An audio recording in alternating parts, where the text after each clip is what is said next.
ҷумҳурии тоҷикистон дорои табиати бой буда, шароити мусоидаш аз ҷумла кӯҳу ҷангалзор ва дарёву дигар мавзеъҳои олами вуҳуши он макони зисти доимии ҳайвоноту паррандагони нодир интихоб гардидааст. дар ин баробар рӯзҳои сарду боришот дар кӯҳу доманатепа ва водиҳо то андозае барои дарёфти хӯрокаи ҳайвоноту паррандагон мушкилӣ пеш меорад. аз ин лиҳоз бо мақсади ҳифзу нигаҳдории ин дороиҳои табиати зебои диёр ҳамасола дар чунин вазъи ҳаво кормандони ниҳоди марбута дар мамлакат тавассути роҳандозӣ намудани корҳои биотехникӣ барои таъмини ҳайвоноту паррандагони мавзеъҳои баландкӯҳ ва дигар минтақаҳои барфпӯш хӯрока мегузоранд.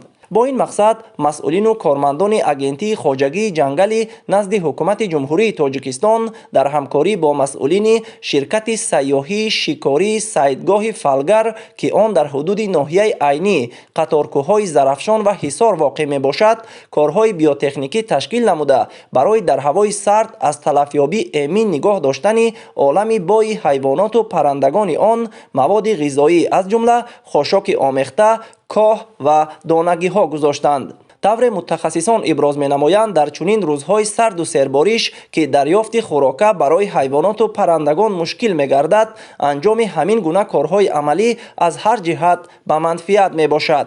зеро ҳифзи олами наботот ва паррандагони нодир дар оянда ба афзоиши саршумори онҳо мусоидат мекунад.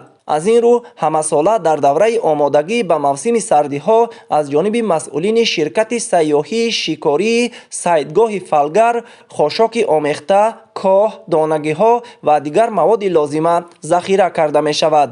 хоҷагии шикории сайдгоҳи фалгар бо мақсади ҳифз намудани ҳайвонот ва паррандагони нодир ва пешгирӣ намудани шикори ғайриқонунӣ таъсис дода шудааст. хоҷагии шикории сайдгоҳи фалгар аз хориҷу дохили кишвар ба минтақаи вобасташуда ҳайвоноти нодирро оварда рушди онро таъмин менамояд. гарчанде хоҷагии мо навтаъсис ҳам бошад, вале дар ҳудуди заминҳои ба хоҷагии шикории сайдгоҳи фалгар вобаста буда аллакай инфрасохтори сайёҳӣ ва меҳмонхонаҳо барои сайёҳон ва шикорчиёни дохилию хориҷӣ сохта шуда истодаанд, ки дар оянда ҷалби шикорчиёни дохилию хориҷӣ зиёд гардида ба бюджети давлат маблағгузорӣ ва барои аҳолии маҳаллӣ ҷойҳои нави корӣ ва зиндагии арзанда муҳайё мегардад. ҳамчунин аз ҷониби хоҷагии шикории сайдгоҳи фалгар дар рӯзҳои сарди зимистон гузаронидани корҳои биотехникӣ хеле хуб ба роҳ монда шуда, дар ин самт пайваста чораҳои зарурӣ андешида мешаванд.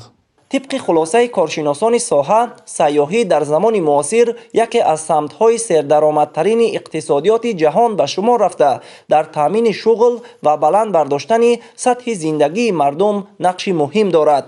با این خاطر در استراتژی رشد سیاحی در جمهوری تاجیکستان برای دوره تا سال 2030 موجودیت میراث بای تاریخی و فرهنگی تاجیکستان، طبیعت نادر آن با کلها، حیوانات و رستنی‌های نادر، اینچنین کوههای بلند عامل اساسی رشد سیاحی کشور اعتراف شده است. برای رشد این ساحه در کشور ما زمینه‌های ضروری معیاری حقوقی فراهم آورده شده، یک سلسله چاره‌بینی‌های هوسمندی نیز عملی گردانیده شده است. از جمله یک چند منطقه‌های بین‌المللی سیاحی تشکیل کرده شده و مرکزهای تجارتی به طلبات معاصر جوابگو ساخته به استفاده عموم پیشنهاد کرده شده است. شرکت سیاحی شکاری سایدگاه فالگر نیز با در نظر داشت عالم بای حیوانات و نباتات و کوههای آسمانبوس منطقه در نزد شرکت ساختمانی امر ساختمان 2015 تشکیل گردیده سال از سال فعالیت خود را در سمت پذیرایی